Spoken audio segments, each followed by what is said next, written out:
नमस्कार दोस्तों।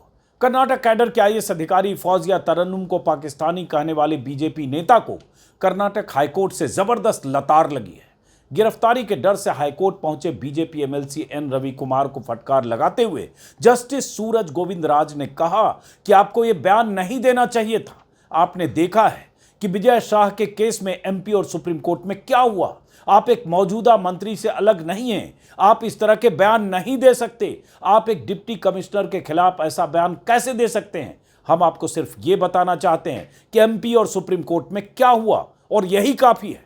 आप उस महिला अधिकारी से माफी मांगिए, उन्हें माफी स्वीकार करने दीजिए, तब इसे रिकॉर्ड पर रखेंगे। फिर हम आपकी याचिका पर विचार करेंगे। बीजेपी नेता की तरफ से कोर्ट में पेश हुए वकील ने जब दलील दी कि इस मुद्दे पर माफी मांगी जा चुकी है, तब हाईकोर्ट के जस्टिस ने मुस्लिम आईएएस अधिकारी को पाकिस्तानी कहने वाले बीजेपी नेता को साफ साफ कह दिया, जाइए पहले उस महिला अधिकारी से माफी मांगिए और जब वो आपकी माफी कबूल कर लें तब यहां आइए, वरना बहुत मुश्किल होगी। कर्नाटक हाईकोर्ट का यह कहना बहुत मायने रखता है कि आपकी माफी से काम नहीं चलेगा, आपकी माफी कबूल भी होनी चाहिए, वरना आपकी खैर नहीं। अब यह पूरा मामला क्या है? 2 दिन पहले ही मैंने इस मुद्दे पर विस्तार से वीडियो बनाया था। मैं चाहता हूं कि उस वीडियो के जरूरी हिस्से को आप देखें और समझें कि मुस्लिम होने भर से कैसे किसी प्रोफेसर, डॉक्टर, पत्रकार, कर्नल या फिर आईएएस, आईपीएस अधिकारियों तक को कैसे टारगेट किया जाता है। देखिए वो वीडियो। स्क्रीन पर आप 2 तस्वीरें देख रहे हैं। एक कर्नाटक कैडर के आईएएस अधिकारी हैं और दूसरे कर्नाटक के बीजेपी लीडर। 2014 बैच के आईएएस अधिकारी का नाम है फौजिया तरन्नुम और बीजेपी लीडर का नाम है एन रवि कुमार। फौजिया तरन्नुम कलबुर्गी जिले की डीसी हैं और एन रवि कुमार कर्नाटक विधान परिषद के सदस्य यानी एमएलसी हैं। यह तो इन दोनों का परिचय है, लेकिन बीजेपी नेता एन रवि कुमार ने एक शानदार आईएएस अधिकारी को उनकी धार्मिक पहचान की वजह से जिस तरह से टारगेट किया है वो आपको जानना जरूरी है, ताकि इतिहास में दर्ज होता रहे कि कैसा देश बना रहे हैं हम। मोदी राज में कैसा न्यू इंडिया बन रहा है, जहां धार्मिक पहचान के आधार पर किसी को भी पाकिस्तानी और देशद्रोही कहा जा सकता है, बशर्ते कि वो मुसलमान हो। मैं अपने वीडियो में बार बार ऐसी घटनाओं के हवाले से जिक्र करता रहता हूं, चाहे आप प्रोफेसर हो या फिर इंजीनियर, आईएएस अधिकारी हो या पत्रकार। अगर आप मुसलमान हैं तो आपकी धार्मिक पहचान के आधार पर कोई बीजेपी नेता आपको टारगेट कर सकता है। आए दिन ऐसी घटनाएं होती रहती हैं और इस बात के सबूत मिलते रहते हैं। सिर्फ मुसलमान हो जाने भर से किसी की देशभक्ति और निष्ठा को तुरंत चैलेंज कर दिया जाता है और माहौल ऐसा बन जाता है या ऐसा है कि बहुत से लोग उसी नैरेटिव का हिस्सा बन जाते हैं। कुछ ऐसा ही कर्नाटक की आईएएस अधिकारी फौजिया तरन्नुम के साथ हुआ है।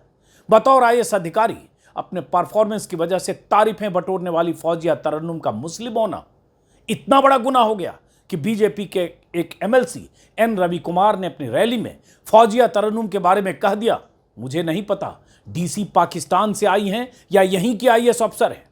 आपकी तालियों को देखकर लगता है कि डीसी वास्तव में पाकिस्तान से आई है। भीड़ को रैली में संबोधित करते हुए कह रहे थे एन रवि कुमार। एन रवि कुमार ने 24 मई को यह बयान कलबुर्गी चलो अभियान के तहत दिया, जो बीजेपी की एक रैली थी। बीजेपी नेता ने जो कहा वो कन्नड़ में है, लेकिन आपकी सुविधा के लिए हिंदी तर्जुमा पेश कर रहा हूं ताकि आप सुने और समझें। ಡಿಸಿ ಕಚೇರಿ ಮುಂದೆ ನಿಂತ್ಕೊಂಡು ಈ ಡಿಸಿ ಕಚೇರಿನೂ ಕೂಡ ಸ್ವಾತಂತ್ರ್ಯನ ಕಳ್ಕೊಂಡ್ಬಿಟ್ಟಿದೆ. ಡಿಸಿ ಆಗಿಯೂ ಕೂಡ ಈ ಡಿಸಿನೂ ಕೂಡ ಅವ್ರು ಹೇಳ್ದಂಗೆ ಕೇಳ್ತಾ ಇದ್ದಾರೆ ಮೇಡಮ್ ಅವರು. ಅವ್ರೇನ್ ಪಾಕಿಸ್ತಾನದಿಂದ ಬಂದಿದಾರೋ ಅಥವಾ ಇಲ್ಲಿ ಐಎಎಸ್ ಆಫೀಸರ್ ಆಗಿದಾರೋ ಗೊತ್ತಿಲ್ಲ ನಮಗೆ. ಬಹುಶಃ ನಿಮ್ಮ ಚಪ್ಪಾಳೆ ಎಲ್ಲ ನೋಡಿದ್ರೆ ಬಹುಶಃ ಅವ್ರು ಪಾಕಿಸ್ತಾನದಿಂದ ಬಂದಿದ್ದಾರೆ ಅನ್ನೋ ನನಗೆ ಕಾಣುತ್ತೆ.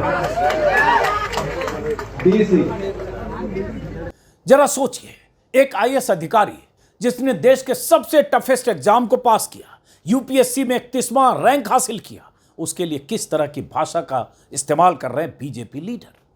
फौजिया तरन्नुम ने 2011 में भी यूपीएससी क्वालिफाई किया था, आईआरएस अधिकारी बनी थी, लेकिन उन्हें आईएएस बनना था, यही उनका सपना था। कोशिश जारी रखी और 2014 में फाइनली आईएएस अधिकारी बनने का फौजिया का सपना पूरा हुआ। यूपीएससी पास करने से पहले फौजिया तरन्नुम ने टाटा कंसल्टेंसी में भी काम किया।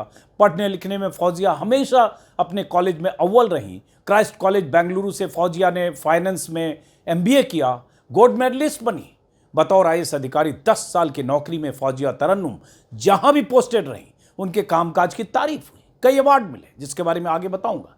लेकिन उन्हें बीजेपी का एक नेता सिर्फ इसलिए पाकिस्तानी कह देता है क्योंकि उनका नाम फौजिया तरन्नुम है, क्योंकि वो मुस्लिम है, क्योंकि बीजेपी नेताओं को किसी के मुसलमान होने से ही दिक्कत है, चाहे वो फौजिया तरन्नुम हो या फिर अशोका यूनिवर्सिटी के शानदार प्रोफेसर अली खान महमूदाबाद हो। फौजिया तरन्नुम का मुस्लिम होना उनके एक आईएएस अधिकारी होने पर भारी पड़ गया। सिर्फ नाम ही उनकी पहचान बन गई और उनका धर्म उन्हें टारगेट करने की वजह बन गया। बीजेपी के नेता अक्सर किसी को पाकिस्तान भेज दो, किसी को पाकिस्तानी कह देते हैं, किसी को और किसी तरह से देश विरोधी कह देते हैं, लेकिन इस बार हद तो ये हुई कि एक आईएएस अधिकारी के लिए वो कह दिया गया जो अब तक हमने पहले सुना नहीं था, कि पता नहीं कहीं ये पाकिस्तान से तो नहीं आई है। कर्नाटक के मुख्यमंत्री सिद्धारमैया ने बीजेपी नेता के बयान को असहनीय बताया है और समाज में वैमनस्य पैदा करने वाला बताया है। राज्य के deputy CM DK Shiv Kumar ने कहा कि आईएएस अधिकारियों के संगठन से जुड़े लोग उनसे आज सुबह मिले, वो सभी हैरान हैं कि फौजिया तरन्नुम जैसी साफ सुथरी छवि वाली अधिकारी के बारे में ऐसा बयान क्यों दिया गया। From morning, more than about half a dozen of IAS officers met me. They all are in a very agitated mood. I said that we will meet again in the afternoon. Just myself and the Chief Minister, we had a discussion on that. The law will take its own course. We can't, especially lady and a minority lady, you can't tell. They are working for the country and the nation. And the entire IAS cadre has to look at it. We are very serious at it. We will look. The government will take action on this. And I want the BJP president and the opposition leader to react to it. And I want even the central ministers to react to it. IAS association, IAS अधिकारियों का जो संघ है, उनकी तरफ से भी इस पर काफी लिखित तौर पर प्रतिवाद जताया गया है। दरअसल मामला यह है कि 21 मई को तिरंगा यात्रा के दौरान बीजेपी नेता और विधानसभा में नेता विपक्ष चलवादी नारायण स्वामी को कथित तौर पर कांग्रेस कार्यकर्ताओं ने गेस्ट हाउस में घेराव कर लिया था। काफी देर तक उन्हें निकलने नहीं दिया गया, जो खबरों से मुझे पता चला। उसकी वजह यह बताई जा रही है कि नारायण स्वामी ने कर्नाटक के मंत्री प्रियंक खड़गे के खिलाफ आपत्तिजनक शब्द का इस्तेमाल किया था, जो कर्नाटक सरकार में मंत्री हैं, और कलबुर्गी का वो इलाका एक तरह से उनका प्रभाव क्षेत्र भी है, जिससे कांग्रेस कार्यकर्ताओं में नाराजगी थी और उन्होंने उनका घेराव किया। बीजेपी ने कर्नाटक सरकार के मंत्री प्रियंक खड़गे पर तिरंगा यात्रा रोकने की साजिश का आरोप लगाया। पुलिस और प्रशासन की मदद से बीजेपी के नेता को कार्यक्रम स्थल पर जाने से रोकने का आरोप लगाया। मामला बीजेपी बनाम कांग्रेस हो गया। बीजेपी नेताओं ने चलो कलबुर्गी का नारा दिया और 24 मई को कलबुर्गी में रैली का आयोजन किया गया। उसी रैली में बीजेपी के एमएलसी एन रवि कुमार ने वहां की डीसी फौजिया तरन्नुम को निशाने पर लिया और उन पर कांग्रेस के हिसाब से काम करने का आरोप लगाने के साथ पाकिस्तानी होने का बयान दे दिया। अब इस बयान के बाद बीजेपी नेता एन रवि कुमार के खिलाफ कलबुर्गी के स्टेशन बाजार पुलिस स्टेशन में एफआईआर दर्ज की गई है।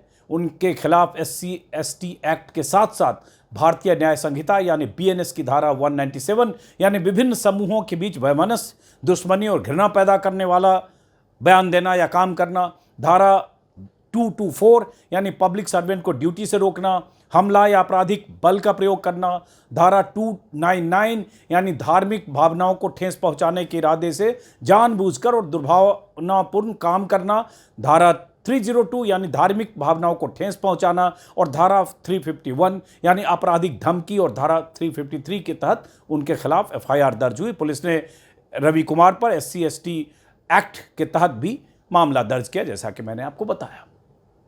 फौजिया तरन्नुम की गिनती कर्नाटक के एक शानदार आईएएस अधिकारी के तौर पर होती है, जिन्हें लोकसभा चुनाव के दौरान अपनी भूमिकाओं के लिए अवार्ड दिया जा चुका है। देश के 11 अधिकारियों को यह अवार्ड मिला था। कर्नाटक से तरन्नुम अकेली अधिकारी थी। अपने जिले में विकास के कार्यों के लिए फौजिया तरन्नुम को इंडियन एक्सप्रेस की तरफ से भी एक्सीलेंस इन गवर्नेंस का अवार्ड इसी साल मिल चुका है। जरा सोचिए, ऐसी अधिकारी, गुनाह मुस्लिम होना, इसलिए पाकिस्तान से जोड़ दिया। वैसे ही जैसे कर्नल सोफिया कुरैशी के लिए MP के मंत्री विजय शाह ने कह दिया था कि आतंकियों की बहन है, और मोदी जी ने आतंकियों की बहन को भेजकर ही आतंकियों का इलाज किया। वहां उन्हें कर्नल सोफिया कुरैशी में उनका मुसलमान होना दिखा और यहां बीजेपी लीडर को फौजिया में DC में उनका मुसलमान होना दिखा। आईएएस अधिकारी फौजिया तरन्नुम ने इस बारे में कुछ भी अपनी राय देने से इनकार किया है और मैं इसकी तारीफ करूंगा। जिस तरह से उनकी तरफ से कुछ शब्दों का बयान आया है जिसमें उन्होंने कहा कि मैं अपने काम से जवाब देना चाहती हूं, इस पर मैं कुछ कहना नहीं चाहती हूं और मेरे नहीं कहने का सम्मान किया जाना चाहिए। एक संजीदा अधिकारी इसी तरह से रिएक्ट करता है, वो इस तरह के पचड़े में नहीं पड़ता है। ये अलग बात है कि कर्नाटक सरकार ने इसे गंभीरता से लिया है और बीजेपी नेताओं को डिफेंसिव होना पड़ा है। बहरहाल कर्नाटक आईएएस एसोसिएशन जो संगठन है आईएएस अधिकारियों का, उस एसोसिएशन की तरफ से बीजेपी नेता एन रवि कुमार के इस बयान की कड़ी निंदा की गई है और इसे आधारहीन, अनुचित और तर्कहीन बताया गया है। आईएएस अधिकारियों के संगठन ने एन रवि कुमार से बिना शर्त माफ़ी की मांग की है। आईएएस एसोसिएशन ने कहा कि फौजिया तरन्नुम एक ईमानदार अधिकारी हैं जिनका सार्वजनिक सेवा में बेहतर रिकॉर्ड रहा है, उत्कृष्ट रिकॉर्ड है। उनके खिलाफ इस तरह के बयान न केवल प्रतिबद्ध कमिटेड सिविल सेवकों की गरिमा को ठेस पहुंचाते हैं बल्कि गंभीर मानसिक आघात भी पहुंचाते हैं। ऐसे बयान ड्यूटी के दौरान मानसिक उत्पीड़न के समान है। कर्नाटक प्रदेश महिला कांग्रेस के अध्यक्षा सौम्या रेड्डी ने महिला आयोग से शिकायत दर्ज कराई और बीजेपी नेता के खिलाफ कार्रवाई की मांग की है। कर्नाटक कांग्रेस ने ट्वीट करते हुए बीजेपी नेता के खिलाफ एफआईआर की जानकारी दी और उनके बयान को शर्मनाक बताया। इसके अलावा कांग्रेस अध्यक्ष मल्लिकार्जुन खड़गे के बेटे प्रियांक खड़गे ने, जो मंत्री हैं जिनको लेकर विरोध और बवाल था, उन्होंने भी कहा कि एन रवि कुमार के इस बयान को निंदनीय कहा और उन्होंने कहा कि रवि कुमार की मानसिकता इस तरह की है कि उन्होंने ऐसे बयान दिए।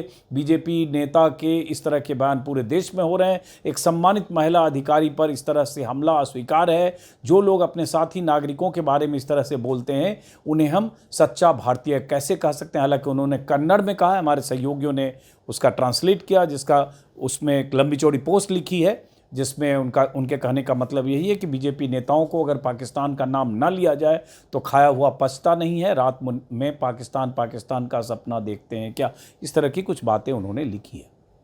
इस बीच ये जरूर हुआ कि बीजेपी नेता एन रवि कुमार को जब लगा कि उनके खिलाफ एफआईआर दर्ज हो गई है, उनकी मुसीबत बढ़ सकती है, तो उन्होंने माफ़ी मांग ली। हालांकि बीजेपी नेताओं की फितरत है। सोफिया कुरैशी को आतंकियों की बहन बताने वाले विजय शाह भी एफआईआर के बाद हाईकोर्ट और सुप्रीम कोर्ट के डर से 3 बार माफ़ी मांग चुके हैं। ये अलग बात है कि कल उनके मामले की सुप्रीम कोर्ट में सुनवाई है। एसआईटी की जांच के आदेश दिए थे सुप्रीम कोर्ट ने। अब उस पर भी हमारी नज़र होगी कि क्या विजय शाह को सुप्रीम कोर्ट में कल सुनवाई के दौरान फटकार मिलती है, आगे की किसी कार्रवाई का आदेश देता है सुप्रीम कोर्ट, या उनकी माफ़ी कबूल हो जाती है। पहले सुप्रीम कोर्ट उनकी माफ़ी को रिजेक्ट कर चुका, तब उन्होंने तीसरी बार माफ़ी मांगी। उस पर खैर हमारी नज़र होगी। दरअसल मोदी राज में ये न्यू नॉर्मल है। बार बार मैं अपने वीडियो में कहता हूं, याद कीजिए कैसे बीजेपी सांसद रमेश बिधूड़ी ने संसद में बीएसपी के एक मुस्लिम सांसद दानिश अली को मुल्ले, आतंकवादी से लेकर क्या क्या कह दिया था। ऐसे ऐसे शब्द जिसको अभी मैं दोहराना भी नहीं चाहूंगा। विपक्ष के नेता शोर मचाते रह गए, लेकिन रमेश बिधूड़ी के खिलाफ कोई कार्रवाई नहीं हुई। बीजेपी के दिग्गजों की तरफ से एकदम मौन व्रत। और बीजेपी के नेता और केंद्रीय मंत्री गिरिराज सिंह का क्या कहना, वो तो ऐसे बात करते हैं जैसे पाकिस्तान भेजने के एक्सपर्ट हैं। बात बात में किसी को भी पाकिस्तान भेजने की ऐसी धमकी देते हैं जैसे अपने बंगले पर पाकिस्तान डेस्क खोलकर वीजा दे रहे हो।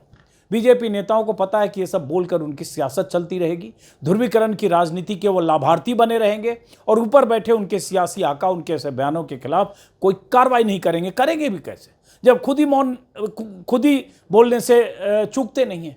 पीएम मोदी ही जब मुसलमानों को ज्यादा बच्चा पैदा करने वालों की जमात और घुसपैठिया कर चुके हैं, तो ये सब किस खेत की मूली है। और ये बीजेपी नेताओं में आप टॉप टू बॉटम सबके स्केल अलग हो सकते हैं, कटेंगे तो बटेंगे, एक हैं तो सेफ हैं, और उन नारों की बात जो चुनाव के मौसम में होती है उन नारों का जिक्र करना भी बेमानी होगा।